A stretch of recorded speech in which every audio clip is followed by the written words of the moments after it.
ప్రియమైన దేవుని పిల్లలారా, నీవు దయలేని దాసుడవా అనే ఈ పాఠంలో ముందుగా మనమంతా దాసులమా అనే విషయాన్ని వాక్యంలో నుంచి మనం ఆలోచించగలిగితే, అనంతరం మనం దయగలిగిన దాసులమా దయలేని దాసులమా అన్న సంగతిని మనం అర్థం చేసుకోవచ్చు. ముందుగా మనం దాసులమా, ఎందుకంటే చాలామందిలో ఉన్న ఒక అభిప్రాయం, చాలామందిలో ఉన్న ఒక ఆలోచన ఏంటంటే, క్రైస్తవులలో బోధకులు, కాపరులు, సేవకులుగా పిలువబడుతున్న వారు మాత్రమే దేవుని దాసులుగా భావిస్తున్నారు. ఒకవేళ బోధకులు మాత్రమే దాసులు అయితే మరి మిగిలిన వారంతా ఎవరు? మిగిలిన వారు ఏమనుకుంటున్నారంటే, వారు దాసులు, మేము విశ్వాసులంగానే ఉంటాము, వాళ్ళు దాసులుగానే ఉంటారు. ప్రియమైన దేవుని పిల్లలారా, కానీ వాక్యాన్ని బట్టి ఆలోచించగలిగితే క్రైస్తవులైన ప్రతి ఒక్కరూ దాసులే అన్నట్లుగా బైబిల్ చెప్పింది మనకు. మనుషులు ఎన్నో చెబుతారు, అలా అని చెప్పినవన్నీ నిజాలు అని మాత్రం మనం వెంటనే నమ్మకూడదు.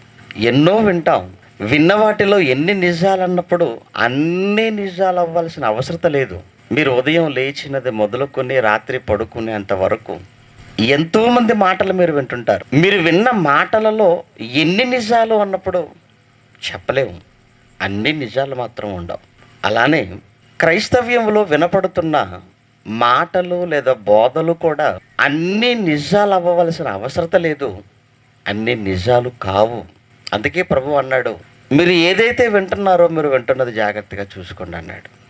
మీరు చూడాలి కనుక మీ చేతికి వాక్యం ఇచ్చాడు ఆయన. వాక్యం చేతికి ఇచ్చినా నేను చూడను అంటే ఎలా అవుతుంది? నేను చదవను అంటే ఎలా అవుతుంది? మీరు చూడకపోతే, మీరు చదవకపోతే మీరు మోసపోతారు. అందుకే మీరు చూడాలి, చదవాలి అన్నాడు ఆయన పదే పదే. కనుక ప్రియమైన దేవుని పిల్లలారా, ముందు ప్రతి క్రైస్తవుడు దాసుడా అన్న విషయాన్ని ఒకవేళ మీరు ఆలోచించగలిగితే బైబిల్ నుంచి అవుననే మనకు సమాధానం కనబడుతుంది. మనమంతా దాసులం. ఎలా? ఇంతకీ దాసుడు అన్న మాటకు అర్థం ఏంటన్నప్పుడు, పనివాడు, సర్వెంట్. కేవలం బోధిస్తున్న నేను మాత్రమే పనివాడిని అనుకుంటే తప్పు. కేవలం వేదిక మీద ఉన్న వాక్యం ప్రకటిస్తున్న వారే దాసులు అని మీరు అనుకోవటం తప్పు. వారే పనివారు అనుకుంటే పొరపాటే. ఎందుకంటే మీరంతా కూడా పనివారేనండి. మనమంతా పనివారం. ఈరోజు మేము మాట్లాడగలుగుతున్నాము స్టేజ్ పైన అంటే మేము మాట్లాడటానికి దాని వెనకాల ఎన్నో కార్యక్రమాలు జరిగాయి. మీకు తెలుసు, కరపత్రికలు పంచిన వారు, వాల్పోస్టులు అంటించిన వారు ఉన్నారు.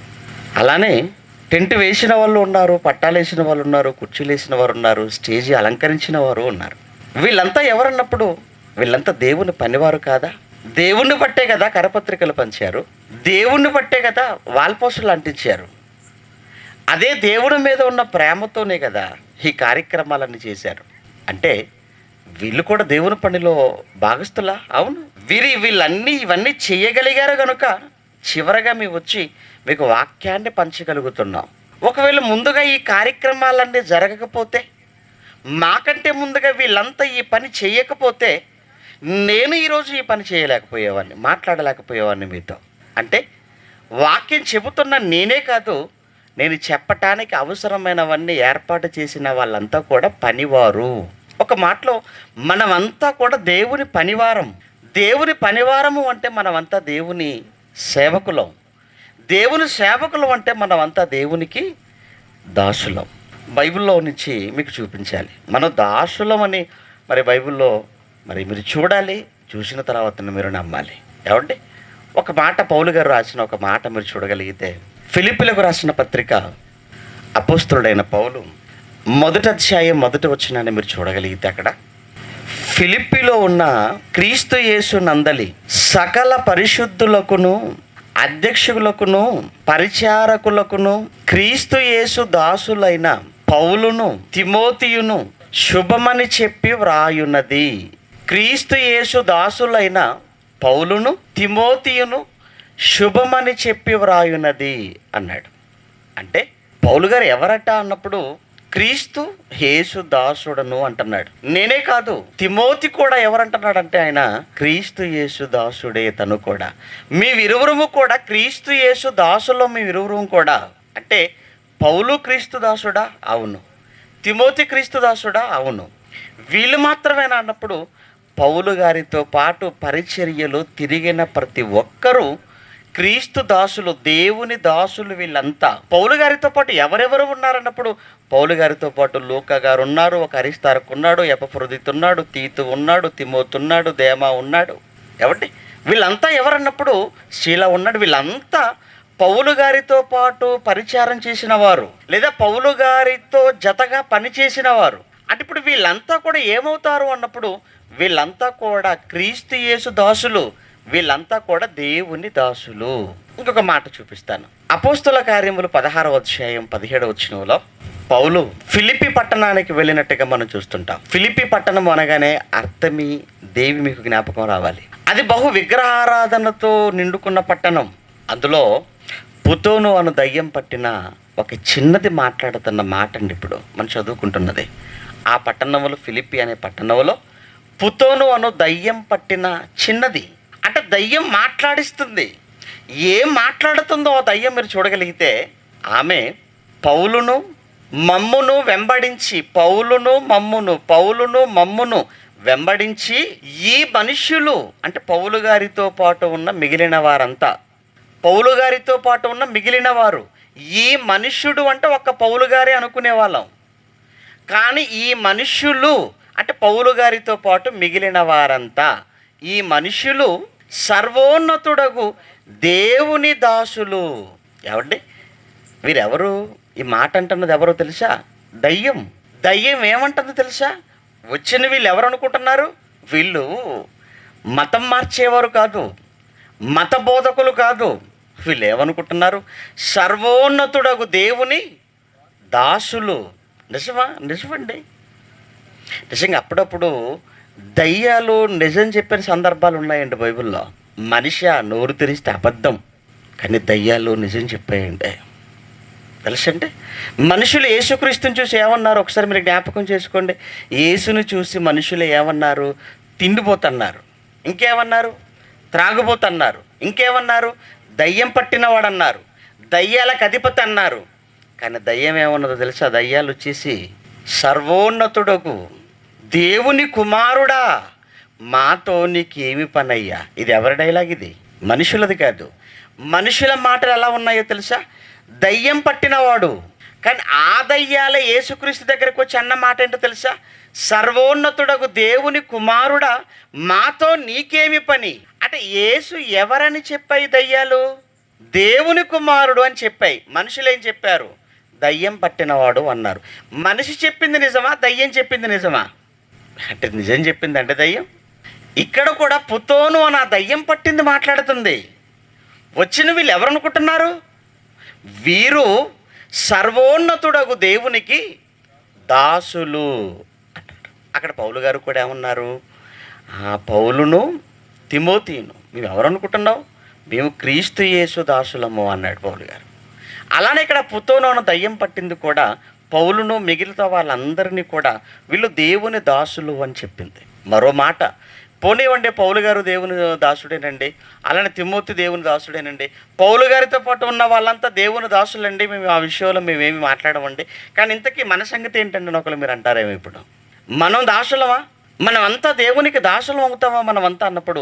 మనమంతా కూడా దేవుని దాసులమే అని అపోస్తలులో అగ్రగణ్యుడుగా పిలువబడిన పేతురు గారు తను రాసిన మొదటి పత్రిక 2:16 మాట్లాడితే ఏమన్నారు? ఒకసారి ఆ మాట చూడండి. మీరు స్వతంత్రులయ్యుండి అన్నాడు. స్వతంత్రులయ్యుండి అన్నాడు. ఎవరండి స్వతంత్రులు? కేవలం బోధకులు మాత్రమే స్వతంత్రులా? మీరు స్వతంత్రులు కాదా? ఏమండి మనం అంతా కూడా స్వతంత్రులమేనండి. ప్రపంచానికి స్వతంత్రం వచ్చిన రోజే తెలుసా? మన దేశానికి కాదు, భారతదేశానికి ఎప్పుడు వచ్చిందంటే 1947 ఆగస్టు 15 అంటారు. అదే పాకిస్తాన్ అనుకోండి, వాళ్ళు ఆగస్టు 14 అంటారు, లేకపోతే ఇంకేమంటారు. ఒక్కొక్క దానికి ఒక్కొక్క రోజు ఉందండి. కానీ ప్రపంచానికే స్వతంత్రం వచ్చిన రోజు యేసుక్రీస్తు శిలువలో మరణించిన రోజు. అంతేకదండి, ఆ రోజు వచ్చిందండి ప్రపంచానికి అసలైన స్వతంత్రం. ఎలా? దేని నుంచి అన్నప్పుడు పాపం అనే బానిసత్వము నుంచి. యేసు మరణించేంత వరకు ప్రపంచాన్ని పాపం వేలింది. ప్రపంచ ప్రజలందరూ పాపం అనే దాస్యం కింద చిక్కుకొని పోయారు. వాళ్ళందరికీ విముక్తి ఎప్పుడు వచ్చిందన్నప్పుడు ఆయన శిలువలో తన రక్తాన్ని ఏ రోజున చిందించాడో ఆ రోజున్నే ఈ ప్రపంచానికి పాప క్షమాపణ లభించింది. ఈ ప్రపంచానికి పాప విముక్తి దొరికింది. అంటే ఆ రోజు నీకు స్వతంత్రం వచ్చిన రోజు. ఎవరి కోసం యేసుక్రీస్తుల వారు మరణించారన్నప్పుడు అందరి కోసం మరణించింది నిజమైతే, అంటే అందరికీ స్వతంత్రం వచ్చింది. అయితే ఆ స్వతంత్రం నువ్వు ఎప్పుడు పొందుకున్నావు అన్నప్పుడు యేసు ఎప్పుడో ఇచ్చాడు, కానీ నువ్వు దాన్ని పొందుకోవాలి కదా. ఎప్పుడు పొందుకున్నావు? నువ్వు ఏ రోజునైతే బాప్తిస్మం పొందుకున్నావో ఆ రోజున ఆ స్వాతంత్రాన్ని నువ్వు పొందుకున్నావు. యేసు ఇచ్చాడు, నువ్వు పొందుకున్నావు. అంటే బాప్తిస్మము పొందుకున్న ప్రతి ఒక్కరూ స్వతంత్రాన్ని పొందుకున్నవారు, స్వతంత్రులు. బోధకులే కాదు, మీరు కూడా. మనమంతా బాప్తిస్మం పొందిన వారందరి కోసం మాట్లాడుతున్నాడు. అంటే క్రైస్తవులైన వారందరి కోసం చెప్పబడిన మాట. ఇప్పుడు చదవండి. స్వతంత్రులయ్యుండి దుష్టత్వమును కప్పిపెట్టుటకు మీ స్వాతంత్ర్యమును వినియోగపరచక దేవునికి దాసులమని లోబడి ఉండండి అన్నాడు. మీరు స్వతంత్రులు అయితే మీరు దేవుని దాసులమని లోబడి ఉండండి, దేవుని దాసులమని లోబడి ఉండండి అన్నాడు. అంటే ప్రతి క్రైస్తవుడు కొరకు చెప్పిన మాట ఏంటంటే, పేతురు గారు మీరు దేవునికి దాసులు, మీరు ఆయనకు లోబడి ఉండండి. దాసుడవా? దాసుడివే నువ్వు. నేను దాసున్నా, దాసున్నే. నీవు దాసుడవా? నువ్వు దాసుడివే. మనమంతా దేవుని దాసులమే. దేవదాసుని పేరు పెట్టుకున్న ఒక్కడే కాదు దేవుని దాసుడు. లేదా క్రీస్తు దాసు, యేసుదాసు వీళ్ళే దేవుని దాసులు అనుకుంటున్నారా? కాదండి. క్రైస్తవులైన వారందరూ ఎవరి దాసులట? దేవుని దాసులు. అంటే దేవుని దాసులు అంటే దేవుని పని చేయవలసిన వారు. మనమంతా దేవుని పని చేయవలసిన వారు. అందుకే పేతురు గారు 2వ అధ్యాయం, అదే 2వ అధ్యాయం ముందు వచనాల్లో చెప్తారు, 9-10 వచనాలు. అక్కడ ఆయన ఏం చెప్పారన్నప్పుడు, చీకటిలో నుండి తన ఆశ్చర్యకరమైన వెలుగులోనికి మిమ్మల్ని పిలిచాడే ప్రభు. మిమ్మల్ని పిలిచాడు కదా ప్రభు. ఆ మిమ్మల్ని పిలిచిన ఆ ప్రభువు యొక్క గుణాతిశయములను మీరు ఏం చేయాలి? ప్రచురము చేయాలి అన్నాడు.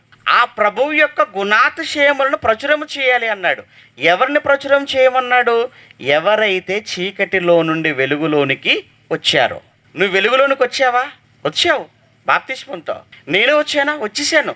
బాప్తిస్మం పొందుకున్న మనమంతా వెలుగులోనికి వచ్చిన వారం అయితే, వెలుగులోనికి వచ్చిన నువ్వు, నిన్ను వెలుగులోనికి పిలిచిన ఆ యేసుక్రీస్తు యొక్క గుణాతిశయములను ఏం చేయమన్నాడు?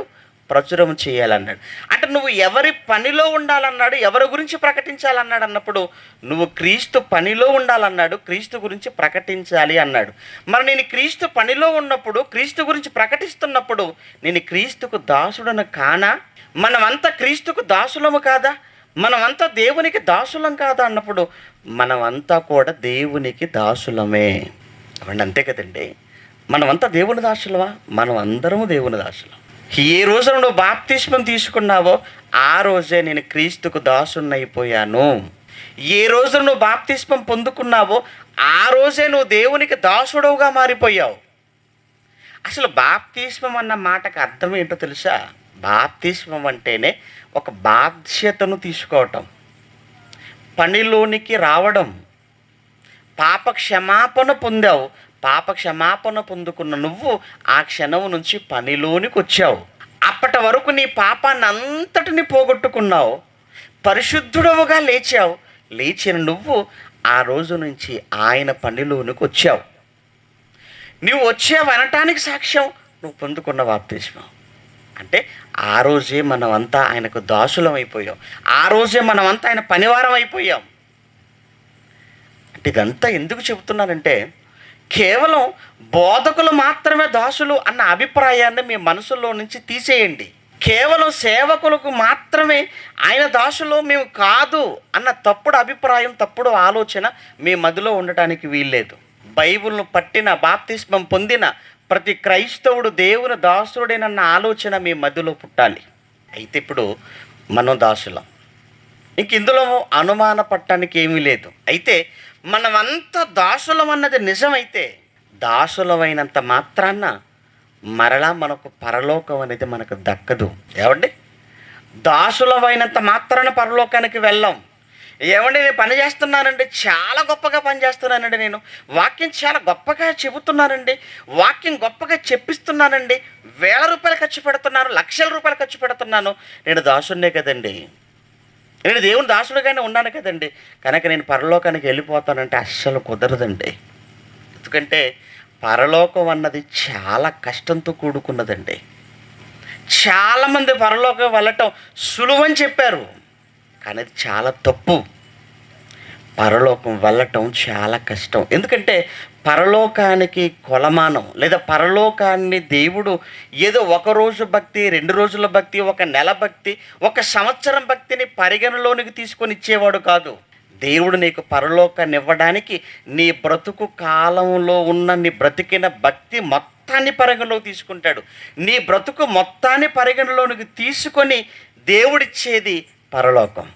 ఒకరోజు భక్తిగా బ్రతికితే పరలోకం అంటే అందరూ వెళ్ళిపోతారు, కానీ కాదు.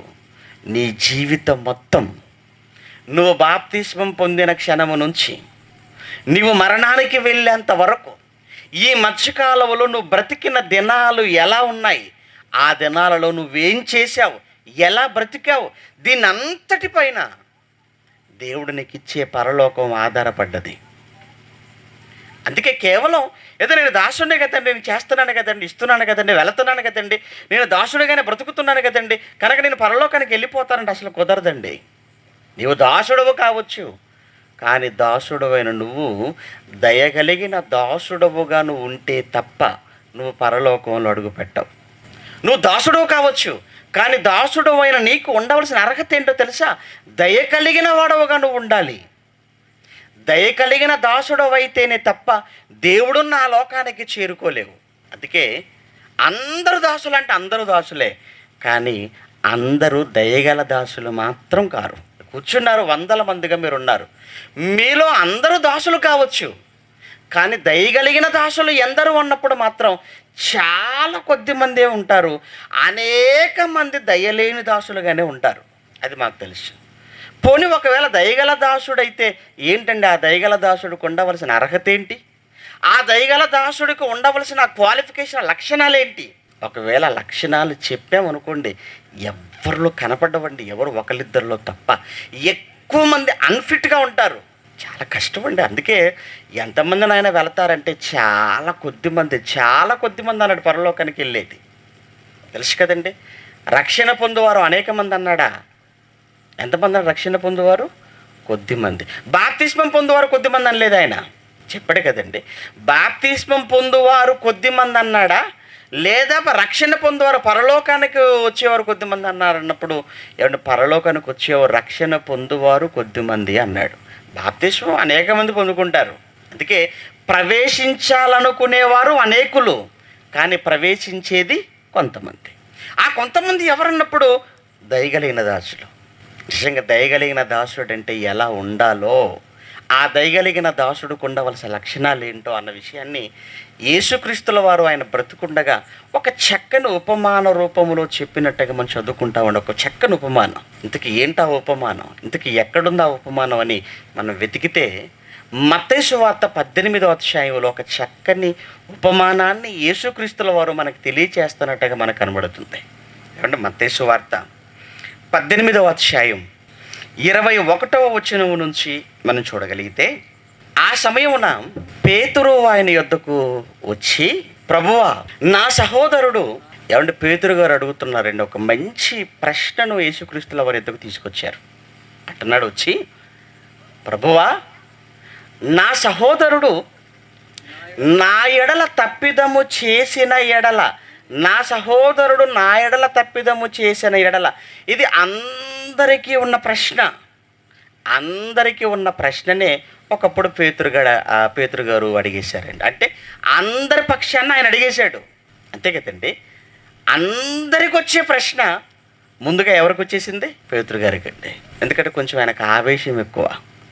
అందుకే వచ్చి అడుగుతున్నాడు, నా ఎడల నా సహోదరుడు తప్పు చేశాడయ్యా, అలా తప్పు చేస్తే నేను ఎన్ని మార్లు క్షమించాలి అని ప్రశ్న అడిగింది ఆయనే, సమాధానం కూడా ఆయనే చెప్తున్నారు. చూసారా ప్రభువుకు ఎన్ని మార్లు క్షమించేవాళ్ళను అన్నది ప్రశ్న అయిందే, సమాధానం కూడా చూడండి 7 మారుల మట్టుగా అని అడుగుతున్నాడు. ఎందుకు? 7 మారుల మట్టుకని ఒకవేళ ఆయన అన్నాడా, 8వ అవన్నీ వేసేయచ్చు, లేపేయచ్చు. 7 మార్లని చెప్తే ఎంత బాగుండేదోనండి. మనకి తలపోట్లు ఉండకపోయేవండి వీళ్ళతో, అంతే కదండి. 7 మార్లని చెప్పుంటే ఎంత బాగుండు. కానీ యేసుస్వామి ఏం చెప్పాడు చూడండి దానికి సమాధానంగా. అందుకు యేసు అతనితో ఇట్లా, నేను 7 మారుల మట్టుకే కాదు పేతురు, 7 మారుల మట్టుకు కాదు, జాగ్రత్తగా విను, 70 ఏళ్ళ మారుల మట్టుకు. ఏం ప్రభువా, 70 సార్లా? కాదు కాదు, 70 ఏళ్ళ మారుల మట్టుకు.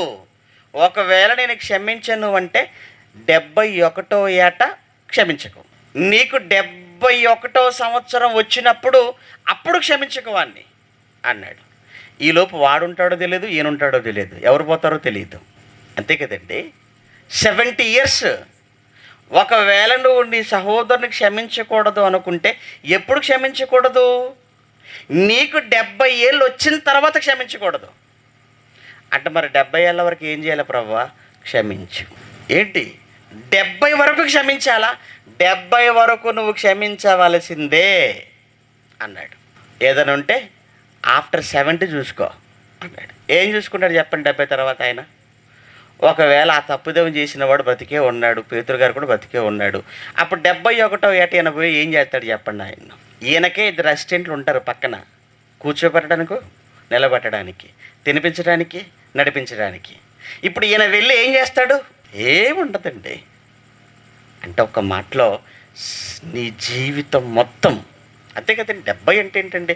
సుమారు మనిషి జీవితకాలం, సగటు జీవితకాలం. అంటే నీ జీవితకాలం అంతా నువ్వు చేయవలసింది ఏంటన్నప్పుడు నువ్వు అని క్షమించడమే నాయన. నువ్వు క్షమించటమే. ఏదో సులువుగా చెప్పేసేలోగా ఇది ఎంతవరకు సాధ్యం ప్రభువా? నిజంగా క్షమించవచ్చా జీవితం మొత్తం? అసలు ఎలా భరించగలం అనుకుంటున్నావు అంటే, ఇదిగో నేను క్షమించబోతున్నాను చూడు, నేను ఇప్పటికీ క్షమిస్తున్నానా? ఇప్పటికీ క్షమిస్తున్నాను. లోకం అంతా నా గురించి ఏముంటుందో నీకు తెలుసు కదా. లోకం అంతా ఏముంటుంది? నేను పెడితే తిన్నవాడు నన్ను తిండిపోతుంటున్నాడు. మీరు సాక్షులు మీరే. నేనే పెట్టాను 5 రొట్టెలు 2 చేపలతో 5,000 మందికి. నేను 5 రొట్టెలు 2 చేపలతో 5,000 మందికి పెడితే పీకల వరకు తిని వెళ్ళిపోయి ఏమంటున్నారు? నన్ను తిండిపోతూ అంటున్నారు. ఆ మాటకు నేను ఏమనుకోవాలి చెప్పు? నేను కదా నీళ్ళను ద్రాక్షరసంగా చేశాను కానాను అనే పెళ్లి విందులో ద్రాక్షరసం అయిపోతే. నేను కదా ద్రాక్షరసం పోసాను, పీకల వరకు తాగంటున్నారు, నన్ను త్రాగుబోతుంటున్నారు. చూసావా? నేను కదా దయ్యాల చేత విలవిలలాడిపోతున్నారు కదా అని వాళ్ళ విషయంలో జాలిపడి దయ్యాలను వదలగొడితే నాకు దయ్యం పట్టిందన్నారు. మరి నేనేం చేశాను? ఇప్పుడు వాళ్ళందరినీ క్షమించానా? వాళ్ళ మీద పగకెళ్ళానా? ప్రతీకారానికి వెళ్ళానా? లేదా వాళ్ళపైన గొడవకి ఏమైనా వెళ్ళానా? అంటే ఈ రోజు వరకు నేను క్షమించటం మీరు చూస్తున్నారు అలాంటి వారిని. అలానే ఇక ముందు కూడా మీరు చూస్తారు అని తను సిలువలో మరణిస్తున్నటువంటి ఆఖరి క్షణంలో తను చంపుతున్న వారందరి విషయంలో యేసుస్వామి అన్న మాట కూడా మీకు తెలుసు. తండ్రి, వీరేమి చేయుచున్నారో వీరికి తెలియదు. ఏంటి?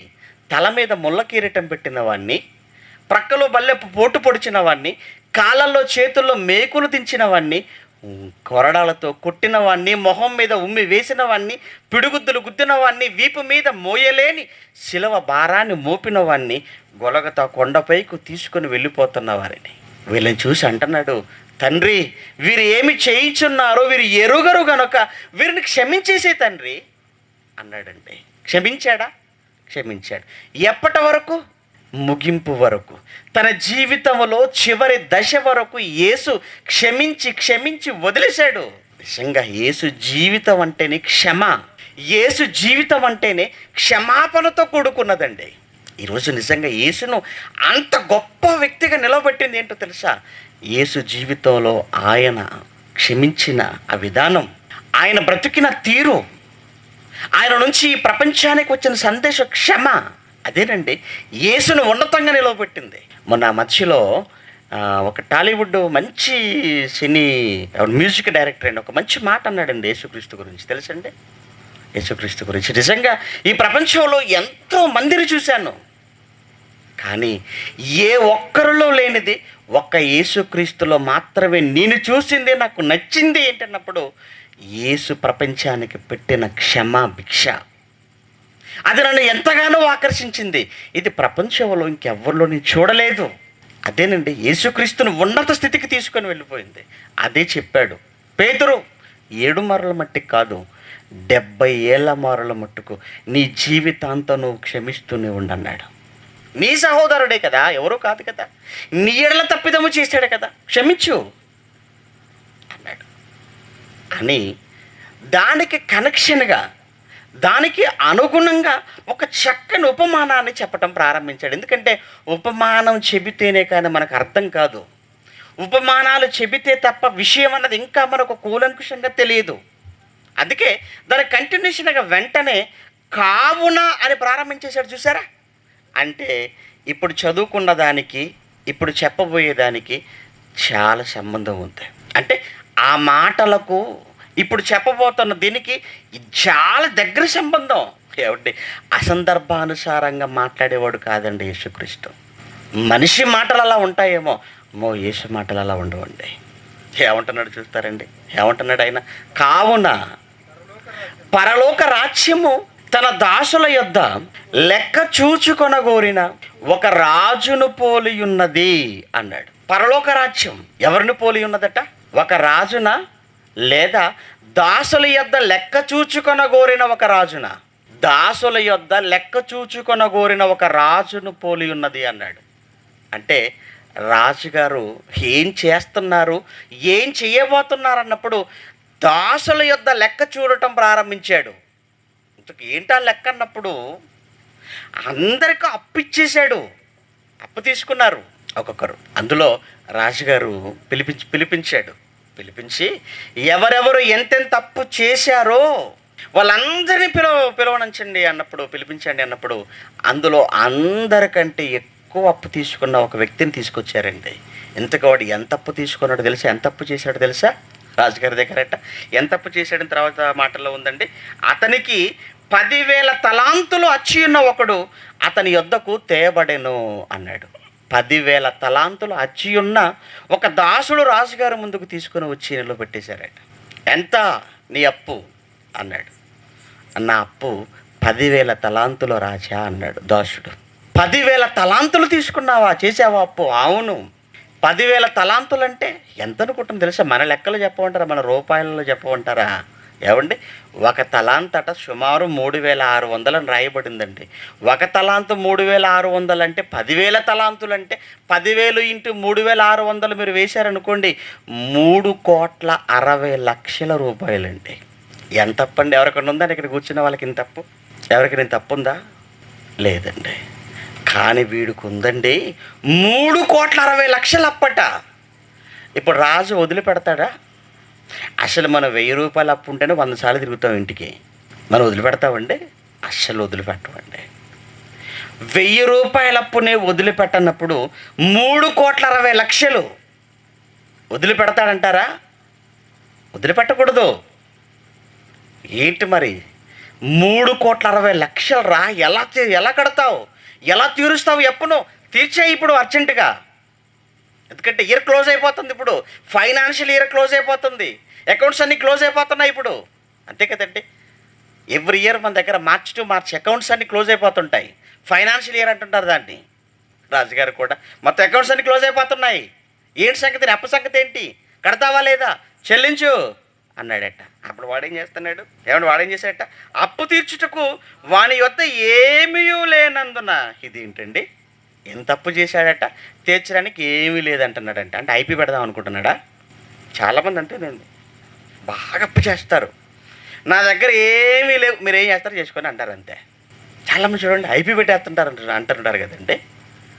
చాలామంది అండి ఎక్కువగా చీటీ వ్యాపారస్తులండి. బాగా 1 నెల 2 నెలలు 3 నెలలు బాగా నమ్మిస్తారండి. ఆ తర్వాత మొత్తం వసూలు వేసుకొని వెళ్ళిపోతారంతే. వాళ్ళ అప్పులను తెచ్చుకుంటారు, నా దగ్గర ఏమీ లేవు అంటారు. ఇప్పుడు ఏం చేస్తారు చెప్పండి? తీసుకుని లోపల పెడతారు. లోపల పెడితే వచ్చేస్తాయా? ఎన్నో ప్రైవేట్ కంపెనీస్ మూసేశారండి. ఈ మధ్యకాలంలో అగ్రిగోల్డ్ది కూడా చాలా గోలగోలగా ఉంది. అంతకుముందు సహారాది కూడా పెద్దగా రభస అయిపోయింది, మీ అందరికీ తెలుసు. ఏమండి, ఇక్కడ వీడు ఏమీ లేదట. ఏం చేసి ఉంటాడండి మరి వాడు? 3,60,00,000 అప్పు తీసుకున్న వీడు ఏం చేసి ఉండొచ్చు చెప్పండి? జలసాలా? చాలామంది ఉంటారండి, గొప్పల కోసం వెళతంటారు, బాగా అప్పులు చేస్తారండి. గొప్పల కోసం వెళ్ళిపోయి ఏం చేశారంటే అప్పులు చేశారు. ఇక అప్పు చేసే వాళ్ళు కూడా చాలా తెలివిగా చేస్తుంటారండి. ఒక దగ్గర తీసుకున్న అప్పు ఇంకో దగ్గర చెప్పరండి అసలు. ఎక్కువగా రండి మన దగ్గర చాలామంది ఉన్నారండి తెలిసిన వాళ్ళు. ఏం చేస్తుంటారండి, నాకు తెలియకుండా ఇంకో దగ్గర, వాళ్ళ దగ్గర ఇంకో దగ్గర తీసుకుంటారు. వాళ్ళ దగ్గర ఆ తర్వాత అసలు కనబడకుండా పోతాడండి. ఏంటండి కనిపించడం లేదు, అయ్యో నా దగ్గర 10,000 మీ దగ్గర తీసుకుని నా దగ్గర కూడా తీసుకున్నాడండి. ఇంకో రోజు అయ్యో నేను ఇచ్చేసానండి అంటే ఎంత మాయ చేశాడు చూసారు అందరినీ. చాలామంది ఉన్నారండి అలా. ఇక్కడ వీడు మాత్రం అండి, ఇది సామాన్యమైన అప్పు కాదండి, ఇది 3,60,00,000 రూపాయలండి. ఏంద్రా అంటే ఏమీ లేదంటున్నాడు. ఏమీ లేనందున మరి ఏం చేశాడంటే తర్వాత ఏమీ లేనందున అప్పుడు వాని యజమాని అంటున్నాడు, రాజుగారు అంటున్నారు, అలా అయితే వాని భార్యను పిల్లలను వాని కలిగినది యావత్తును మొత్తం అమ్మేనా సరే అప్పు తీర్చాలని ఆజ్ఞాపించాడట. నువ్వు వదిలేస్తాడు ఏంటండి? ఎందుకు వదిలేస్తాడు? 3,60,00,000 10,000 తలాంతులు అంటే చిన్నమాట, అదే చిన్నప్ప. అందుకే మొత్తం కూడా చెల్లించేంతవరకు వదిలిపెట్టకండి, మొత్తం కూడా అమ్మేసేయండి అన్నాడు. ఎవరు కొంటారండి? వాడినెవడు కొంటాడు, భార్యను ఎవరు కొంటాడు, పిల్లల్ని ఎవరు కొంటాడు, మళ్ళీ కొంటే మళ్ళీ వీళ్ళని మేపాలి, మళ్ళీ అట్టించి ఇటు. కానీ రాజుగారికి చాలా కోపం వచ్చేసిందంటే, మొత్తం అమ్మేసేయండి మొత్తాన్ని అన్నాడు. అనేసరికి వీడేం చేశాడంటే తెలివిగా, వీడేం చేశాడు చూడండి తర్వాత. కాబట్టి ఆ దాసుడు అతని ఎదుట సాగిలపడి మ్రొక్కి, ఎప్పుడైతే రాజుగారి మాట అన్నారో వెంటనే కాళ్ళ మీద పడిపోయాడండి. అంతే. ఇంకా రాజుగారి బలహీనత మీద కొట్టేసినట్టుందండి వీడు. రాజుగారు చాలా మంచివాళ్ళే అండి. అలా అన్నాడు. అలా అనేసరికి వెంటనే కాళ్ళ మీద పడిపోయాడట. అప్పుడు కాళ్ళ మీద పడి మ్రొక్కాడట. మ్రొక్కి అంటున్నాడట, రాజా నా ఎడల ఓర్చుకో అయ్యా. ఏంటి నాయన ఓర్చుకోవటానికి? చిన్నదిరా నువ్వు చేసిందే, ఓర్చుకోండి. చిన్నదా?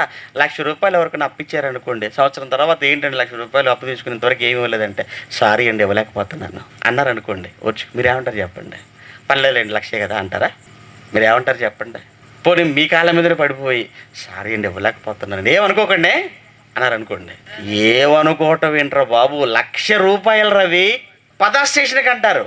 లేకపోతే వాడు కొన్నదంతా జప్తు చేద్దాం అనుకుంటాం. ఎప్పుడైతే కాళ్ళ మీద పడిపోయాడో వాడు ఓర్చుకో అన్నాడో, ఓర్చుకో అంటూనే అయ్యా నీకు అంతయు చెల్లింతునని చెప్పగా వెంటనే 27లో ఆ దాసుని యజమానుడు కనికరపడి వాణిని విడిచిపెట్టేసి వాని అప్పు క్షమించేశాడటండి. అప్ప మంచి రాజు కదండి, మంచి రాజు. క్షమించేశాడట. ఎంతప్పు? 10,000 తలాంతులు, 3,60,00,000 మొత్తం మాఫీ, రుణమాఫీ అన్నమాట. చేశాడా కేసీఆర్ గారు? చేసేసారు. అక్కడ చంద్రబాబు గారు చేశారా? ఏమో గొడవ రోజు పేపర్లో చేశారని ఒకరు, చేయలేదని ఒకరు, చేశారని ఒకరు, అయిందని ఒకరు, కాలేదని ఒకరు. ఏమండి పోన్లేండి సంతోషం. మాఫీ అయిన వాళ్ళు ఏం చేశారంటే, మాఫీ అయిన వాళ్ళండి ఆ ముఖ్యమంత్రుల బొమ్మలు తీసుకెళ్ళిపోయి ఇంట్లో గోడకు పెట్టేసి దండేసి ఏమంటే దండం పెడుతున్నారు. ఆ దేవుడు క్షమించేశాడు, మా అప్పు క్షమించేశాడు, మాఫీ చేసేసాడని స్వీట్లు పంచుకుంటున్నారు, పండగ చేసుకున్నారు పాపం చాలామంది. ఎంత? 50,000 60,000 అంతే. కానీ వీడిదంతా మాఫీ అయిందో తెలుసా? 10,000 తలాంతులు మాఫీ అయిందండి. దీనికి వీడు ఏం చేయాలి చెప్పండి? ఎప్పుడైతే రాజు ఆ మాట అన్నాడో వెంటనే మరలా ఒక్కసారి రాజు కాళ్ళ మీద పడిపోయి ఆ రాజు కాళ్ళు కడిగి ఆ నీళ్ళు నెత్తిన పోసుకుని వెళ్ళిపోవాలి. ఎందుకు? చిన్న విషయం అండి అది. ఏమైనా చాలా పెద్ద విషయం, ఆనందపడవలసిన విషయం, పండగ చేసుకోవాల్సిన విషయం అది. ఆనందంతో సంతోషంతో వెళ్ళిపోవాలంటే మొత్తానికైతే రాజుగారి దగ్గర నుంచి చాలా బయటికి వెళ్ళాడటండి. అంతే, అలా బయటికి వెళ్ళాడట వీధిలోనికి. ఇంతలో ఏం జరిగిందో చూడండి. అయితే ఆ దాసుడు అలా బయటికి వెళ్ళాడట. బయటికి వెళ్ళగానే వాడికి 100 దేనారంలో వచ్చి ఉన్నటువంటి తన తోడి దాసులలో ఒకడు కనపడ్డాడటండి. ఈలోపు వెంటనే అలా బయటికి వెళ్ళాడో లేదో వీడికి అప్పున్న మరొక దాసుడు ఎదురుపడ్డాడట. ఇంతకి వాడు వీడికి ఎంత అప్పున్నాడంటే 100 దేనారాలు. ఇంతకి 100 దేనారాలు అంటే ఎంత అంటే 1 దేనారం ₹1 అట. 100 దేనారములు ఎంత అంటే ₹50 అంతే కదండి. మరి ₹50 అప్పున్నోడు కనబడ్డాడటండి. కనిపించేసరికండి ఇప్పుడు ఏం చేయాలి చెప్పండి? ఒరే నీ అప్పుని క్షమించేశాను రా, 50 కాదురా, ఇంక అవసరమైతే ఈ 100 నువ్వు ఉంచి పండగ చేసుకోపోరా అనాలి. ఎందుకు? నా ఈ పెద్ద మొత్తంలో మాఫీ అయిపోయాయి. ఆఫ్టర్ ఆల్ నువ్వెంత రాపోదు 50 పో వదిలేస్తాను నిన్ను కూడా. మనమైతే అంతే అంటాం కదండి. నిజంగా మనమైతే అలానే అంటామండి. కానీ వీడు మాత్రం అలా కాదండి. వీడు ఏం చేశాడో చూడండి. వీడు ఏం చేశాడో, వాని గొంతు పట్టుకొని, ఏమండి, ఆ 100 దేనారములు అచ్చి ఉన్న వాడి గొంతు పట్టుకొని, నీవు అచ్చి ఉన్నది చెల్లింపుమనను. అందుకు వాని తోడి దాసుడు సాగిల పడిపోయి, వీడు కూడా, అయ్యా నా ఎడల ఓర్చుకో, నీకు చెల్లించేదనని వానిని వేడుకొన్నాడట. కానీ వాడు అస్సలు ఒప్పుకొనక అచ్చి ఉన్నది చెల్లించే వరకు వానిని చెరసాలలో వేయించేసేసాడు. ఏమండి, వీడు దయగలిగిన దాసుడు అంటారు మీరు చెప్పండి. నిజంగా వీడు దయగలిగిన దాసుడైతే ఏం చేయాలి? వీని అప్పును క్షమించినప్పుడు రాజు వీడుకు అవతల వాడు నప్పును కూడా ఏం చేయాలి? వీడుకు నప్పును కూడా వాడు క్షమించేసేయాలి. ఇతన్ని పెద్ద మొత్తంలో క్షమించబడినప్పుడు అవతల వాడు వీడికి చేసిన అప్పెంతండి? చాలా చిన్నదండి. కానీ ఈ చిన్నదాన్ని గట్టిగా పట్టి వాని గొంతు పట్టి చెల్లించేంతవరకు నేను వదిలిపెట్టనని చెప్పి చెరసాలలో వేయించేసేసాడంటే ఏముండండి, వీడికి నిజంగా కనికరం లేదండి, కృతజ్ఞత లేదండి, దయ లేదండి, ప్రేమ లేదండి. ఈ దాసుడికి చెడ్డ దాసుడు, దయలేని దాసుడు. ఈ విషయం రాజుగారి దగ్గరికి వెళ్ళకుండా ఉంటుందా చెప్పండి? ఈ విషయం రాజుగారికి తెలియకుండా ఉంటుందంటారా? వెళ్ళిపోయింది. ఈ విషయం వెంటనే రాజుగారి దగ్గరికి వెళ్ళిపోయిందండి, వీడు చేసిన ఈ నిర్వాహకం అంతా కూడా. అప్పుడు ఏం జరిగిందో చూడండి. అప్పుడు కాగా వాని తోడి దాసులు జరిగినది చూచి మిక్కిలి పాపం దుఃఖపడ్డారట. ఛీ, ఇలాంటి వాడిని అప్పెందుకు క్షమించాడు రాజు? అసలు వీడికి అస్సలు దయ లేదు, ప్రేమ లేదు, కనికరం లేదు అని వాడి విషయంలో పాపం వీళ్ళంతా దుఃఖపడిపోయి దుఃఖంతో రాజుగారి దగ్గరికి వెళ్ళిపోయారట. ఏంటి మీ దుఃఖానికి కారణం ఏంటి చెప్పండి అని రాజు అన్నారట. అప్పుడు వెంటనే చెప్తున్నారు వీళ్ళు, అయ్యా మీరు వాడిని అప్పును క్షమించేశారు కదయ్యా, కానీ వాడేం చేశాడో తెలుసా? వాడు మాత్రం అవతల వాడుకు ఉన్న అప్పును వాడు క్షమించలేకపోయాడు. వాడిని చెరసాలకు పంపించాడయ్యా, జైలుకి పంపించేశాడు వాడు అనేసరికంటే రాజుగారికి మామూలుగా రాలేదండి కోపం. చాలా తీవ్ర స్థాయిలో కోపం వచ్చేసింది ఆయనకు. ఎందుకు? 3,60,00,000 ఎక్కడ, ఆఫ్టర్ ఆల్ 50 రూపాయలు ఎక్కడరా? నీ అప్పెంత, వాడప్పెంత? ఎంత పెద్ద మొత్తంలో నేను క్షమించినప్పుడు ఆ చిన్నదాన్ని నువ్వు క్షమించలేకపోయావంటే ఛీ, ఏమి నేర్చుకున్నావురో నువ్వు ఒక మనిషివా, పశువా? అన్నంతగా రాజు కోపంతో, ఆవేశంతో అర్జెంటుగా వాడిని పిలిపించండి, ఆ మూర్ఖుణ్ణి, ఆ చెడ్డదాసుని అన్నాడు. పిలిపించేశారండి. వచ్చాడు, చేతులు కట్టుకుని నిలబడ్డాడు. అప్పుడు ఏమంటున్నారు చూడండి. ఇక రాజుగారు 18:32లో అప్పుడు వాని యజమానుడు వానిని పిలిపించి, చెడ్డదాసుడా అంటే వీడు మంచోడు కాదా? కాదు. దయలేని దాసుడు కాదా? కాదు. చెడ్డదాసుడా, నీవు నన్ను వేడుకుంటివి గనుక నీ అప్పంతయు క్షమించేశాను కదరా. నేను నిన్ను కరుణించిన ప్రకారము నీవును నీ తోడి దాసును కరుణింపవలసి ఉండెను కదా అని వానితో చెప్పాడట. అందుచేత వాని యజమానుడు కోపపడి తనకు వచ్చినదంతయు చెల్లించే వరకు బాధపరచు వారికి వాడిని అప్పగించేశాడు. హ్యాపీగా, ఆనందంతో బయటికి వెళ్ళిపోయి భార్య బిడ్డలతో సంతోషంతో గడపవలసిన వాడు వాడి కప్పున్న తోడి దాసుని క్షమించలేకపోయేసరికి మరలా వాడు ఎక్కడికి వెళ్ళిపోవాల్సి వచ్చిందో తెలుసా? జైలుకు వెళ్ళాల్సి వచ్చేసింది. బాధపరుచువానికి అప్పగించేశాడట. ఎప్పటి వరకు? అప్పు చెల్లించేంత వరకు. ఏం చెల్లించగలరు చెప్పండి అప్పు? ఇంతకాలం బయటుండే చెల్లించలేకపోయిన వీడు ఇక జైలులోనికి వెళ్ళిపోతే వాడు ఎలా అప్పు చెల్లించగలడంటారు చెప్పండి? అంటే వాడు అప్పు తీరదు, వాడి బాధ కూడా తీరదు. వాడి బాధ తీరదు, వాడి అప్పు కూడా తీరదండి. అంటిక ఉన్నంతకాలం ఆ జైలులో ఆ 4 గోడల మధ్య బాధపడుతూ ఉండవలసిందే. ఎంతవరకు రా? అప్పు తీరేంతవరకు. అప్పు ఎప్పుడు తీరుతుందరా? అప్పు తీరే అవకాశాలే లేవిక. అదే తన తోడి దాసుని క్షమించి ఉంటే వాడికి ఈ పరిస్థితి రాకపోయేది కదండి. వాడు మరలా జైలులోనికి వెళ్ళే అవకాశం రాకపోయేది కదా. కానీ తన తోడి దాసుని పట్ల క్షమాగుణం కలిగి లేనందుకు, తన తోడి దాసుని అప్పు క్షమించలేకపోయినందుకు కటకటాల్లోనికి వెళ్ళిపోయాడు. కన్నీరు పెట్టుకుంటున్నాడు, బాధపడుతున్నాడు. అంటే పరలోక రాజ్యము కూడా ఇలానే ఉందన్నమాట. ఇప్పుడు విన్నదంతా మీకు అర్థమవుతే ఇది పరలోక రాజ్యం. పరలోక రాజ్యం ఇలానే ఉందన్నాడు. ఇప్పుడు ఇందులో నువ్వు మంచి దాసుడుగా ఉన్నావా? ఏమండి? చెడ్డ దాసుడవుగా ఉన్నావా? నువ్వు మంచి దాసుడు అయితే ఏం చేయాలన్నప్పుడు నీ సహోదరుని నువ్వు క్షమించగలగాలి. అప్పు క్షమించడం అంటే ఇక్కడ అప్పనగానే అమ్మయ్య అప్పు తీసుకున్న వాళ్ళంతా ఆనందంగా ఉన్నారేంటి? అమ్మయ్య ఈ రోజుతో మా అప్పులని క్షమించేస్తారనమాట అనుకుంటున్నారా? ఇక్కడ అప్పనగానే మీరు తీసుకున్న అప్పులు కాదు, ఇక్కడ అప్పులనగానే పాపాలు, అప్పులనగానే తప్పులు. ఇక్కడ ఏమంటే అప్పనగానే మీరు అప్పనుకోవటం తప్పు, ఇక్కడ అప్పంటే మీరు చేసిన తప్పులని అర్థం. ఏమంటే అందుకే దీన్ని అంతటిని కిందికి వెళ్ళేసరికి ఒక్కొక్క మాటలో దాని ఉపమాన భావం సారం అంతా కింద యేసు ఒక్క మాటలో చెప్పాడండి. ఏమన్నాడు చూడండి 35లో, మీలో ప్రతి వాడును తన సహోదరుణ్ణి హృదయపూర్వకముగా క్షమింపని ఎడలా అన్నాడు. ఎలా క్షమించాలట? ప్రతి సహోదరుణ్ణి. మీలో ప్రతి వాడు. ఇక్కడ కూర్చున్న మనమంతా ఎవరు? సహోదరులం కాదేంటండి? మనమంతా శత్రులం ఏంటి? మనమంతా సహోదరులం. ఎలా సహోదరులం? మనమంతా క్రీస్తు రక్తంలో కడగబడిన వారం. సంఘాలు వేరు కావచ్చు, కానీ మనమంతా క్రైస్తవులం. మన క్రైస్తవులం అంటేనే క్రీస్తు రక్తంలో కడగబడిన వారం. క్రీస్తు రక్తంలో కడగబడిన వారం అంటేనే మనమంతా కూడా సోదర సోదరి మండలం, మనమంతా సహోదరులం. అలా అయితే అంటున్నాడు ఆయన, మీలో ప్రతి వాడును తన సహోదరుణ్ణి. నీ ఎడల ఏ సహోదరుడు తప్పిదము చేశాడో, నీ ఎడల ఏ సహోదరి తప్పు చేసిందో, ఆ తప్పిదము చేసిన ఆ సహోదరుని నువ్వు ఎలా క్షమించాలో తెలుసా? హృదయపూర్వకంగా క్షమించాలి అన్నాడు. అంటే మనస్ఫూర్తిగా క్షమించాలి. అంతేగాని ఏదో వాళ్ళు ఇప్పుడు క్షమించకపోతే వాళ్ళు ఊరుకుంటట్టుగా లేరు కదా అని ఏదో క్షమించేసాలి వెళ్ళిపో అని చెప్పకూడదండి. ఎందుకంటే చేతులు కలిస్తే సుఖం లేదండి, అలానే శరీరాలు కలిస్తే కూడా సుఖం లేదండి. చాలా మంది షేకాన్ని ఇచ్చుకుంటారు, సుఖమే ఉందండి. నిజంగా మనసులో అంత కల్మషం పెట్టుకున్నప్పుడు, మనసులో అంత కుళ్ళు పెట్టుకున్నప్పుడు షేక్ హ్యాండ్ ఇస్తే ఏం ఉపయోగం? అలానే శరీరాలు కలుసుకుంటారు, కౌగులించుకుంటారు, హక్ చేసుకుంటారు, దానివల్ల మాత్రం ఉపయోగం ఏముందండి? కలవవలసింది శరీరాలు కాదు, చేతులు కాదు, హృదయాలు కలవాలి. తెలుసండి ఫ్రెండ్షిప్ డే అంటే అర్థం ఏంటి? రెండు చేతులు ఒకరి చేతులు ఒకరు చేయబెట్టుకుంటారు, అదే ఫ్రెండ్షిప్ అంటే. అది కాదు ఫ్రెండ్షిప్, అది కాదు. హృదయాలు కలవటం ఫ్రెండ్షిప్, చేతులు కలవటం కాదు.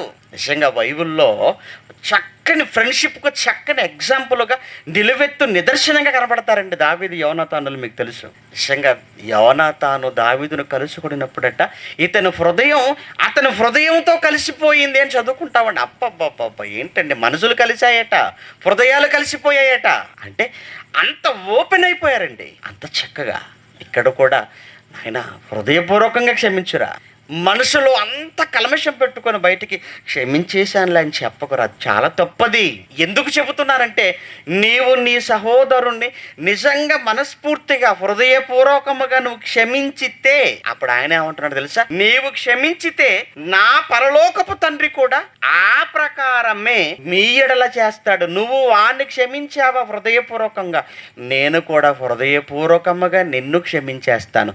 నేను వాడిని క్షమించను అని నువ్వు అన్నావు అనుకో, నేను కూడా నేను క్షమించను అంటాడు దేవుడు. చూసారని ఎలా ఉంటాం? చాలామంది అండి మన దగ్గరికి వస్తారు కదండి, అందరూ కూడా నిజంగా అలా ఏదో బయటికి మాత్రమే వందనాలు చెప్పుకుంటారు, కానీ నిజంగానండి అందరి మనసులు ఒకరి మనసుతో కలవదండి. అంతెందుకంటే ఒకే సంఘంలో ఉన్నవారిని మీరు చూడండి, ఒకే సంఘంలో ఉన్నవారు ఏమైనా ఒక్కటిగా ఉంటారంటే లేదండి. ఒక సంఘంలో 10 కుటుంబాలు ఉంటాయి, 10 కుటుంబాలలోనండి నిజంగా ఒక కుటుంబానికి పడదండి. మీకు తెలుసు, పడదండి.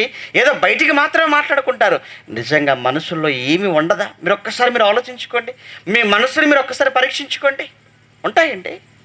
ఒక సహోదరుడికి నువ్వు కొంచెం ఫోన్ చేసి చెప్పొచ్చు కదా, వాళ్ళ ఫ్యామిలీకి వాళ్ళు వస్తారు కదా, నువ్వు చెప్తే అంటే చెప్పలేను బ్రదర్ సారీ అంటే, వాళ్ళకి నాకు మాటలు లేవు. ఆహా, ఎంతకాలం? 10 ఇయర్సా? ఇటు 5 ఇయర్సా? ఇటు అప్పటి నుంచి మీకు మాటలు లేవా? చర్చికి వెళ్ళటం లేదా? వెళుతున్నాం. బైబిల్ చదవడం లేదా? చదువుతున్నాం. పాడటం లేదా? పాడుతున్నారు. ప్రార్థన చేయటం లేదా? చేస్తున్నారు. తింటున్నారు, రొట్టె తీసుకుంటున్నారు, త్రాగుతున్న రక్తం త్రాగుతున్నారు, కానీ మాటలు మాత్రం లేవు మాకు. అంటే అర్థం ఏంటి?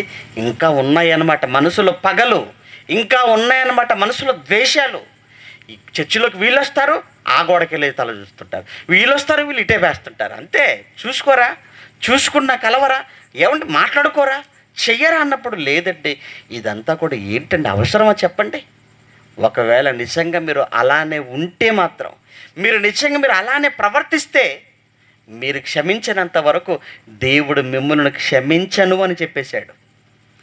మీరు క్షమించినప్పుడే నేను మిమ్మల్ని క్షమించేస్తాను, మీరు క్షమించినంత వరకు నేను మిమ్మల్ని క్షమించను అన్నాడు. ఏమండి అక్కడ ఏంటండి 3,60,00,000 అంటే అంత పాపి, అంత పాపం మూట కట్టుకున్నాడు, అంత విలువైన పాపం. అవతల వాడు చేసింది ఏంటంటే చాలా చిన్నది. వీడు చేసినటువంటి అంత కోట్ల విలువైన పాపాన్ని ఆయన క్షమించినప్పుడు వాడి సోదరుడు చేసింది చాలా చిన్నది, దాన్ని మాత్రం క్షమించలేకపోయాడు. చూడండి, ఇది న్యాయం అంటే? దేవుడు నువ్వు చేసిన భయంకరమైన పాపాలన్నీ క్షమించాలి. ఒక్కసారి బాప్తిస్మానికి ముందు నీ జీవితం ఏంటో ఒకసారి నువ్వు ఆలోచించు. బాప్తిస్మానికి ముందు నువ్వు చేసిన పాపాలన్నింటికి లెక్క కడితే 3 కోట్లు కాదు 30 కోట్లు అయిపోద్ది. మరి అంత విలువైన ఆ పాపాన్నంతటిని బాప్తిస్మంతో సమాధి చేసినప్పుడు, మొత్తం కడిగి పరిశుద్ధునిగా చేసినప్పుడు, నీ సహోదరుడు నీ ఎడల చేశాడు, చేయలేదని కాదు, చేస్తాడు. నువ్వు ఎందుకు క్షమించలేకపోయావు? ఒకవేళ నిజంగా నేను క్షమించను అని నువ్వు అలా మొండికేసి కూర్చుంటే 30 కోట్ల బాప్తిస్మానికి ముందు నువ్వు చేసినవన్నీ మళ్ళీ తిరగదోడతాడు ఆయన.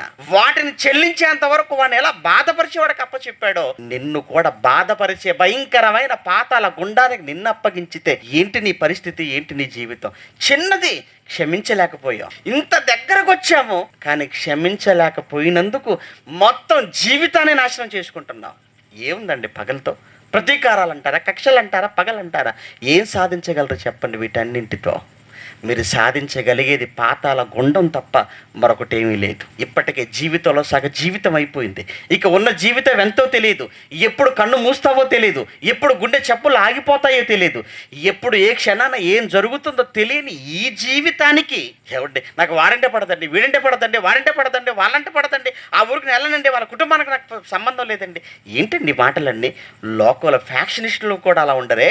నువ్వేంటి అంత భయంకరంగా మారిపోతున్నావు? ఇక నీకు వాళ్ళకు తేడా ఏముంది? వద్దు, క్రైస్తవుడా నువ్వేమనుకుంటున్నావు? క్షమించు.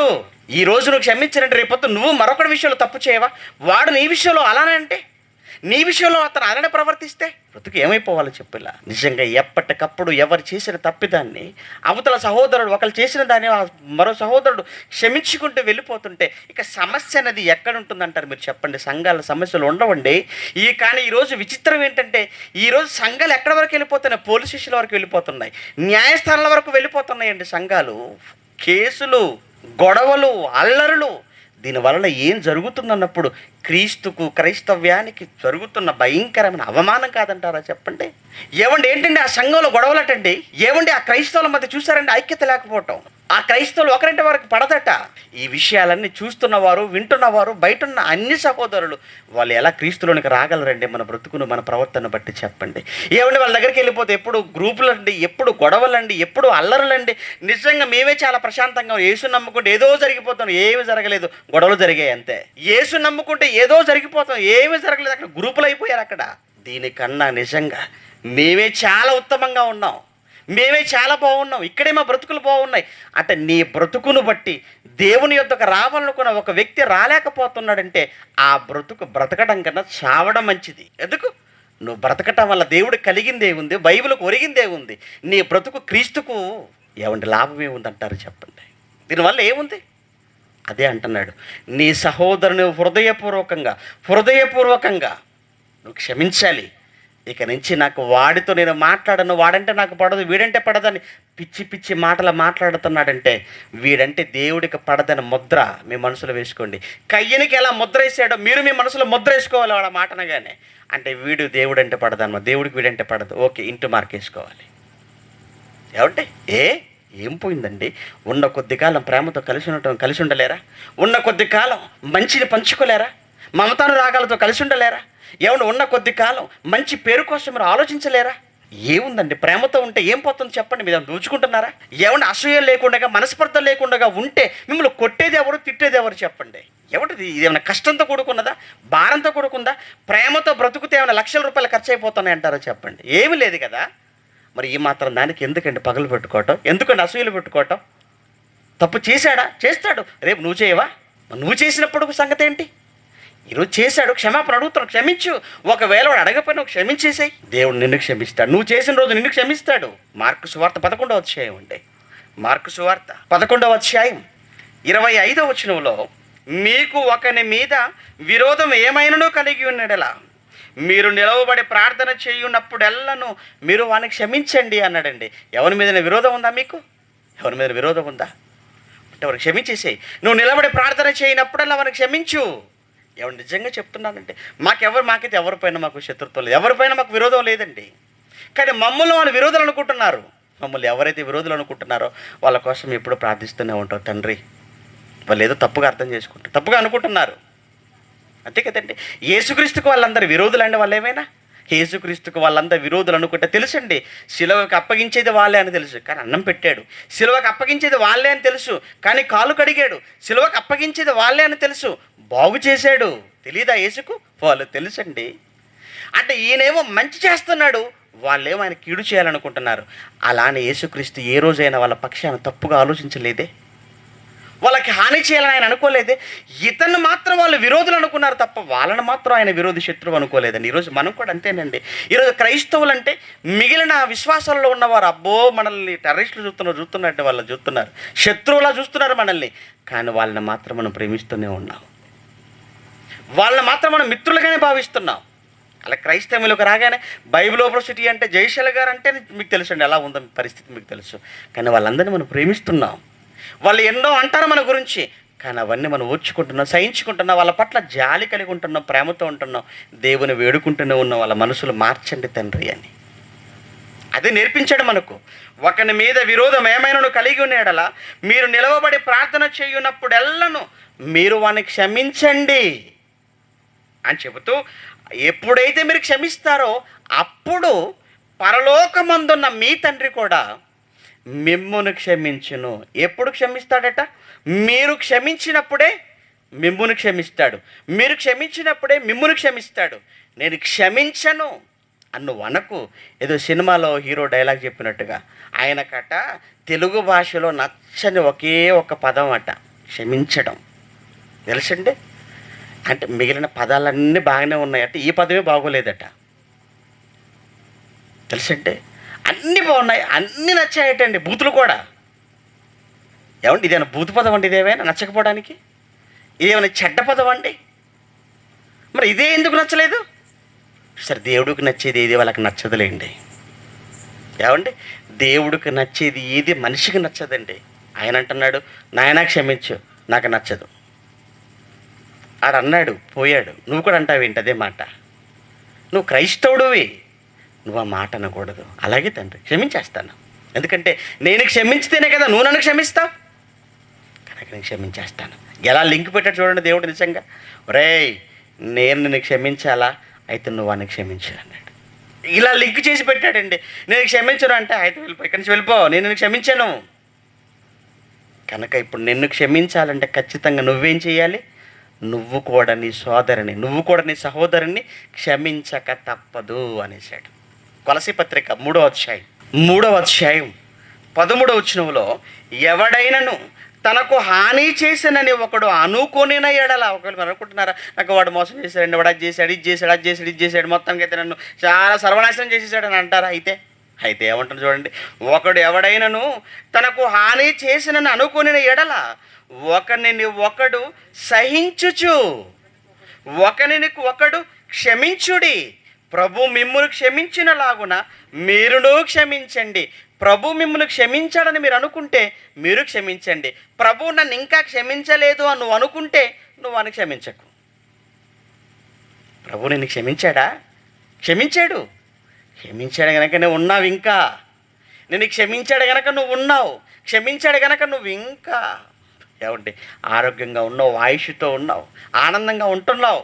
ఈరోజు సంఘంలో నువ్వు సజీవుడిగా ఉన్నావంటే ఆయన క్షమించబట్టే కదా. ప్రభు మిమ్మల్ని క్షమించిన లాగున మీరు కూడా ఏం చేయాలట? క్షమించండి అన్నాడు. క్షమించాలండి అంటే నువ్వు క్షమించగలుగుతున్నావంటే నీవు దయగలిగి ప్రవర్తిస్తున్నావని అర్థం. వాడు ఏం చేశాడు? క్షమించక చిన్నదానికే గొంతు పట్టుకున్నాడు, పద అన్నాడు, తీసుకుని వెళ్ళి చెరసాలలో పెట్టించాడు. మరి ఆయన ఏం చేశాడు? ఒరేయ్ చిన్నదానికి నువ్వు లోపల పెడితే ఇంత పెద్దదానికి నిన్నేం చేయాలి? నిన్ను కూడా లోపల పెడతానన్నాడు. ఇద్దరిని పెట్టేశాడు, వాడిని లోపల పెట్టేశాడు. వాడిని అన్నాడు చెడ్డ దాసుడవురా నువ్వు చెడ్డ దాసుడివి అన్నాడు. ప్రియమైన దేవుని పిల్లలారా, మరి ఏం ఆలోచిస్తున్నారు? మరి క్షమించండి. క్రైస్తవం అంటేనే క్షమాగుణం కలిగినదండి. ఇది లేకపోతే నిజంగా ఒకవేళ క్షమ వద్దు అని ఒకవేళ అనుకుంటే అసలు ప్రపంచంలో కంటికి కన్ను, పంటికి పన్ను, కాలు కాలు, చెయ్యికి చెయ్యి, ఎందుకంటే ఇక క్షమ లేదు, క్షమాపణ లేదు. తప్పు చేసిన ఏ ఒక్కరిని క్షమించకూడదు అని ఒకవేళ అనుకుంటే అసలు ప్రపంచంలో పగలు రాజ్యం వెళతాయి, ప్రపంచంలో ప్రతీకారాలు రాజ్యం వెళ్ళిపోతాయి. అసలు ప్రపంచంలో మనిషి అన్నవాడు ఎవడు నిలబడ్డండి, మనిషి ఉన్నవాడు ఎవడు బ్రతకడు. అవునో కాదో మీరు ఆలోచించండి. ఎవరి ఏదైనా అనుకోండి, గొడవ వెళ్ళిపోతావా, ఆ గొడవకి వెళ్ళిపోతే కేసులు అయిపోతాయి, కేసులు వెళ్ళిపోతే జైలుకి వెళ్ళిపోతాయి. ప్రశాంతత ఎక్కడుంది చెప్పండి, నెమ్మది ఎక్కడుంది చెప్పండి. అదే ప్రారంభంలోనే ఒకవేళ సమాధాన పడితే, ప్రారంభంలో క్షమించి వదిలేస్తే ఏమంటే కేసులు అవ్వవే, గొడవలు అవ్వవే, కేసుల దగ్గరికి వెళ్ళరే, స్టేషన్లకు వెళ్ళరే, జైలుకి వెళ్ళిపోరే, కోర్టుల చుట్టూ తిరగాల్సిన పని లేదే. అదేదో ప్రారంభంలోనే క్షమించుకుంటే ఎంత హ్యాపీగా ఉంటుంది, ఎంత ఆనందంగా ఉంటుందో మీరు చెప్పండి. ఇది ప్రపంచానికి దేవుడిచ్చిన ప్రేమ సందేశం అండి. ఇది ప్రపంచ ప్రజలకు దేవుడు ఇచ్చిన ఒక మంచి సత్యం. వద్దు, మీరంతా హ్యాపీగా ఉండాలి, మీరంతా ఆనందంగా ఉండాలి, సంతోషంగా ఉండాలి అంటే మీ మధ్య ఉండవలసినది క్షమాగుణం. అలా క్షమించుకునే తత్వం మీలో ఉన్నప్పుడు ఇంకా కోర్టులు అవసరం లేదు, పోలీస్ స్టేషన్లు అవసరం లేదు, కేసులు అవసరం లేదు, గొడవలు అసలు ఉండనే ఉండవు అన్నాడు. చివరి మాటకి ఎఫెసీ పత్రిక 4వ అధ్యాయం చివరి మాట. ఎఫెసీ పత్రిక 4వ అధ్యాయం 31-32 వచనాలు ప్రియులారా. సమస్తమైన ద్వేషమును, క్రోధము, అల్లరి, దూషణ, సకలమైన దుష్టత్వం మీరు విసర్జించండి. ఎప్పుడు మీరు విసర్జిస్తారు? ఒకని ఎడల ఒకడు దయ కలిగి కరుణాహృదయులై క్రీస్తునందు దేవుడు మిమ్మును క్షమించిన ప్రకారము మీరు కూడా ఒకరినొకరు క్షమించుకోండి అన్నాడు. ఎప్పుడు? దయ ఉన్నప్పుడు, దయ కలిగి ఉన్నప్పుడు. దయ కలిగి ఉన్నప్పుడు అంటే ప్రతి మనిషిలో ఉండవలసినది ఏంటట? దయ. నువ్వు దాసుడువా? దాసుడువే, కానీ దయ ఉందా? పేరులో ఉంటే కుదరదు. ఏమండి? పేరులో ఉంటే కుదరదు. దయ ఆకర్, కానీ నాకు లేనిదే దయ అంటే కుదరదు. వాడేవాడు అన్నట్టుగా నా పేరే దయ, నాకు లేనిదే దయ. అస్సలు కుదరదండి. నీకు ఉండవలసినది ఏంటి? దయ. అంటే చూసారా, దేవుడి మాటలకు ఈ సమాజ మాటలకు ఎంత వ్యత్యాసం ఉందో చూడండి. ఆయనేమో దయగలిగి ఉండండి అంటే నాకు లేనిదే అది అంటాడు ఆయన. ఒరే క్షమించుకుంటా అంటే నాకు నచ్చంది అది అంటాడు. అబ్బా, అంత రివర్స్ అండి, అంత రివర్స్, అంత యాంటీ. ప్రేమన దేవుని పిల్లలారా, మీరు దయ కలిగిన వారుగా ఉండండి, దయ కలిగి ఉండండి, దయ కలిగి ఉండండి, దయ కలిగి ఉండండి. అలా దయగలిగిన దాసులుగా మీరు ఉంటేనే దేవుడున్న లోకాన్ని ఆయన మీ చేతిలో పెడతానన్నాడు. కనుక మీరు దాసులా పనిచేస్తున్నారండి, బాగా పనిచేస్తుంది. ఈ ప్రాంతంలో అబ్బబ్బో ఎన్ని మీటింగులు అండి, ఎంతమంది సేవకులు వస్తారండి బాబోయ్. ఈ నిజంగా ఈ ప్రాంతంలో ఉన్న వారికి అందరినీ ప్రేమించే ఒక మంచి అలవాటు ఉందండి. ఏమండి? అందరూ వస్తూనే ఉంటారండి. ఏమండి? పని చేస్తున్నారు, కానీ దయ కలిగిన దాసులుగా ఉన్నారో లేదో ఒకసారి చూసుకోండి. దాసులుగా ఉంటే సరిపోదు, దయ ఉండాలి. ఆ దయ లేనప్పుడు, దయ కలిగి నువ్వు బ్రతకనప్పుడు, దయలేని దాసుడుగా ఉంటే నువ్వు ఎంత చేసినా బూడిదలో పూసినట్టే తప్ప పరలోకం మాత్రం నీకు రాదు, దక్కదు. కనుక ఆలోచించండి. దయ కలిగి ఉండటం ఎంత అవసరమో మీకు అర్థమైంది. క్షమాగుణం కలిగి ఉండటం ఎంత ప్రాముఖ్యమో మీకు తెలిసిపోయింది. ప్రేమతో బ్రతకటం ఎంత అవసరమో మీకు అర్థమవుతుంది. ప్రియమైన దేవుని పిల్లలారా, జీవితం ముగింపుకు వచ్చేసింది. ఏమైపోతామో తెలియదు, ఎప్పుడు ఏం జరుగుతుందో తెలియదు. భయానక వాతావరణంలో మనం బ్రతుకుతున్నాం, భయానక పరిస్థితుల మధ్య మనం బ్రతుకుతున్నాం. తుఫానులు కానీ, భూకంపాలు కానీ, కరువులు కానీ, కాటకాలు కానీ, ప్రమాదాలు కానీ, అబ్బో ఏమోనండి, ప్రపంచం అంతా అట్టుడికిపోతుంది. వీటిలో దేని బారిన మనం పడిపోతామో, ఏ విధంగా మనం వెళ్ళిపోతామో తెలియదు. ఈ కొద్ది జీవితానికి పగలు ప్రతీకారాలు అవసరమా? ఈ కొద్ది జీవితానికి ద్వేషాలు అవసరమా? ఈ కొద్ది జీవితానికి అసూయలు అవసరం అంటారా? ఇవన్నీ వద్దండి. ప్రేమతో ఉందాం, ప్రేమతో సాధిద్దాం. యేసుక్రీస్తు నిజంగా ఆ క్షమాగుణం కలిగి ప్రేమను చూపించాడు కనుకనే ఈరోజు ప్రపంచంలో అందరికంటే ఎవరూ అందుకోలేనంత ఎత్తులో ఈరోజు యేసుక్రీస్తు నిలబడ్డారంటే కారణం ఏంటో తెలుసా? ఆయన ప్రపంచం పట్ల చూపించిన ప్రేమ, ప్రపంచానికి ఆయన పెట్టిన క్షమ, అదే అందరికంటే గొప్పగా నిలవబెట్టిందండి. కాబట్టి చివరికి ఒక్క మాట, సామెతల గ్రంథంలో ఒక మంచి మాట ఉంటుందండి. సామెతల గ్రంథం 19వ అధ్యాయం 11వ వచనం మీరు చూడగలిగితే, ఒకని సుబుద్ధి వానికి దీర్ఘశాంతమునిచ్చును, తప్పులు క్షమించుట అట్టివానికి ఘనత అన్నాడు. తప్పులు క్షమించుట అట్టి వానికి ఘనతనిచ్చును అన్నాడు. చూసారా, నువ్వు క్షమిస్తే నువ్వు గొప్పోడివి, క్షమిస్తే నువ్వు గొప్పోడివి, క్షమిస్తే నువ్వు గొప్పవాడివి అన్నాడు. యేసు క్షమించాడా? క్షమించాడు. గొప్పోడయ్యాడా? గొప్పోడు. అబ్బో, ఆయన ఎవరు అందుకోలేరండి. నువ్వు కూడా క్షమించిన ఆయన. అలా క్షమించగలిగిన రోజున, క్షమించటం అలవాటు చేసుకుంటే నీకు శత్రువులు ఉండరు. క్షమించటం అలవాటు చేసుకుంటూ ఉండిపోతే నువ్వు ఖచ్చితంగా నువ్వు గొప్పవాడవవుతావు. అలానే తప్పు చేసిన వాడు కూడా అవకాశం ఇచ్చాడు. ఒరే, నువ్వు గొప్పవాడవుతావు. ఎప్పుడు తెలుసా? చేసిన తప్పును ఒప్పుకొని దానిని ఏం చేయమన్నాడు? విడిచిపెట్టు, మళ్ళీ చేయకు, అప్పుడు నువ్వు కూడా వర్ధిల్లుతావు అన్నాడు. క్షమించిన వాడికి ఘనత. అలానే చేసిన వాడు ఒప్పుకొని వదిలిపెడితే వాడికి కూడా ఏమన్నాడు? నీకు ఘనత అన్నాడు. ఎలాగో క్షమిస్తాడు కదా అని తప్పు మీద తప్పు చేయటం సారీ, తప్పు మీద తప్పు సారీ, తప్పు మీద తప్పు సారీ, ఇక నీ జీవితం అంతా తప్పులతోనే ముగిసిపోద్ది. వాడు క్షమిస్తాడు, కానీ నిన్న ఆయన క్షమించాడు. అవండి వద్దు. ప్రేమైన దేవుని పిల్లారా, ప్రేమతో ఉందాం, దయ కలిగి ఉందాం. ఏమైపోతామో తెలియదు. ఉన్నంతకాలం ప్రేమను పంచండి. ఎదుటి వారికి దయను, కనికరాన్ని చూపించండి. వాళ్ళ కంట్లో ఉన్నది నలుసు లాంటిదే. ఒకసారి నీ కంట్లో చూసుకుంటే అది దూలం. వాడి కంట్లో ఉన్నది చిన్నది చూసావే తప్ప నీ కంట్లో ఉన్న దూలాన్ని నువ్వు చూడలేకపోయావు. కనుక ఆ నలుసును బట్టి నీ సహోదరుని దూరం చేసుకుంటావా? వద్దు. అందరం సెట్ అవుదాం, వాక్యంతో సరి చేసుకుందాం, ప్రేమను పంచుకుందాం, దేవుణ్ణి ఈ సమాజానికి చూపిద్దాం, వాక్యాన్ని గొప్ప చేద్దాం, క్రీస్తు ఎంత గొప్పవాడో చెప్దాం. అసలే క్రైస్తవ్యం రోజు రోజుకి పలచగైపోతుంది. క్రైస్తవ్యం పలచన పడిపోతుంది. ఎందుకంటే ఈ గ్రూపులతో, ఈ సంఘాలతో, ఈ డినామినేషన్లతో ఉన్న మనమైన ఐక్యంగా ఉండి, ఉన్న మనమైన ఒక్కటిగా ఉండి క్రీస్తు యొక్క శక్తిని, బైబిల్ యొక్క ఔన్నత్యాన్ని ఈ సమాజానికి చాటి చెప్తాం. మనలో కూడా మరలా గ్రూపులు అయిపోతానండి, బలహీనం అయిపోతామండి, శత్రువుకు అవకాశం ఇచ్చిన వాళ్ళం అయిపోతాం. అందుకే ఉన్న కొద్ది మందిగా ఉన్న మనం చచ్చేంత వరకు ఒక్కటిగా ఉంటూ, ప్రేమతో ఉంటూ ఈ సమాజానికి క్రీస్తు యొక్క ఔన్నత్యాన్ని, బైబిల్ యొక్క గొప్పతనాన్ని చాటి చెబుదాం. ఆ ప్రయత్నంలో మీరంతా మాతో చేతులు కలుపుతారని ఆశిస్తూ ఈ మాటలు ముగిస్తున్నాను.